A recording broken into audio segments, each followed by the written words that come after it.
बिस्मिल्लाहिर्रहमानिर्रहीम। अस्सलाम वालेकुम friends, welcome back to my YouTube channel meals with Javeria.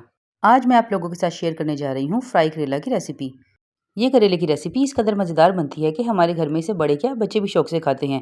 तो मेरी वो बहनें जिनके करेले कड़वे बनते हैं, तो ये रेसिपी स्किप मत करें, एंड तक देखें। तो चलिए चलते हैं रेसिपी की तरफ। तो फ्रेंड्स, इस रेसिपी को बनाने के लिए मैंने आधा किलो करेले लिए हैं और इन्हें धोकर छीलकर ऐसे गोल काट लिया है। ये देखें, इसके अंदर बीज भी मौजूद हैं, लेकिन ये वो वाले बीज हैं जो कच्चे होते हैं। पक्के बीज मैंने निकाल दिए हैं, ये देखिए इस तरह से। तो व्यूअर्स, अब मैं इन करेलों पर 1 टेबलस्पून के करीब नमक लगाकर अच्छे तरीके से मलकर 15 मिनट के लिए रख दूंगी, ताकि करेलों की कड़वाहट अच्छे तरीके से निकल जाए। तो फ्रेंड्स, ये देखिए करेले मैंने रख दिए हैं। आधा किलो करेलों के साथ मैंने ली है 1 बड़े साइज़ की प्याज और 3 अदद टमाटर। अगर आपके पास इतनी बड़ी प्याज हो तो ठीक, वरना 2 दरमियाने साइज़ की प्याज भी ले सकते हैं। अब मैं इन प्याज और टमाटर को मोटा मोटा काट लूँगी। तो फ्रेंड्स, ये देखिए प्याज मैंने इस तरीके से मोटी काट ली है और टमाटर भी मैंने काट लिए हैं और करेलों को रखे हुए 15 मिनट हो गए हैं। अब मैं इन करेलों को अच्छे तरीके से पानी में धो लूँगी और थोड़ा सा निचोड़ लूँगी, ताकि इनकी कड़वाहट थोड़ी कम हो जाए। और जो इसकी ये छिलके बचे हैं, इसको भी आप ज़ाया मत कीजिए, इसका भी बहुत अच्छा और मज़ेदार सालन तैयार हो जाता है।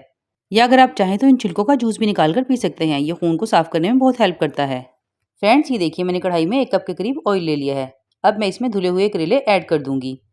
ऑयल हल्का सा गर्म हो चुका है और अब मैं दरमियानी आंच पर ये करेले 5 से 7 मिनट के लिए फ्राई कर लूँगी, या जब तक कि ये हल्के गोल्डन ना हो जाएं। तो व्यूअर्स, करेले हल्के गोल्डन हो गए हैं। हमें इसे ज़्यादा गोल्डन नहीं करने, वरना ये कड़वाहट की तरफ चले जाएंगे। अब हम इन करेले को निकाल लेंगे। अब बाकी के बचे इस ऑयल में मैं प्याज डालकर फ्राई कर लूँगी। इसको भी हमने बहुत ज़्यादा फ्राई नहीं करना, बस बिल्कुल हल्के से इसके किनारे गोल्डन करने हैं। आँच को मैंने दरमियाना ही रखा हुआ है।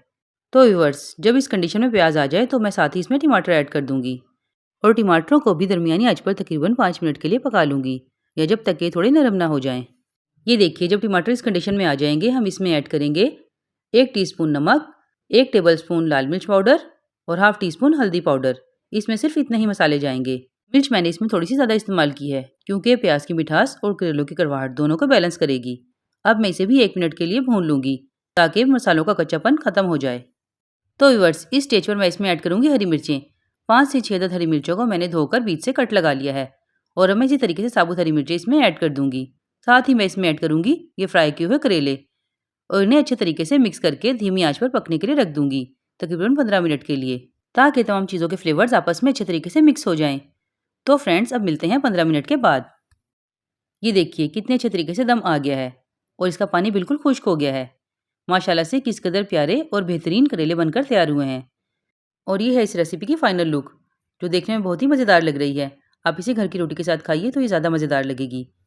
तो फ्रेंड्स, ये थी मेरी आज की बहुत ही आसान और मज़ेदार सी रेसिपी। उम्मीद करती हूँ आप लोगों को पसंद आएगी।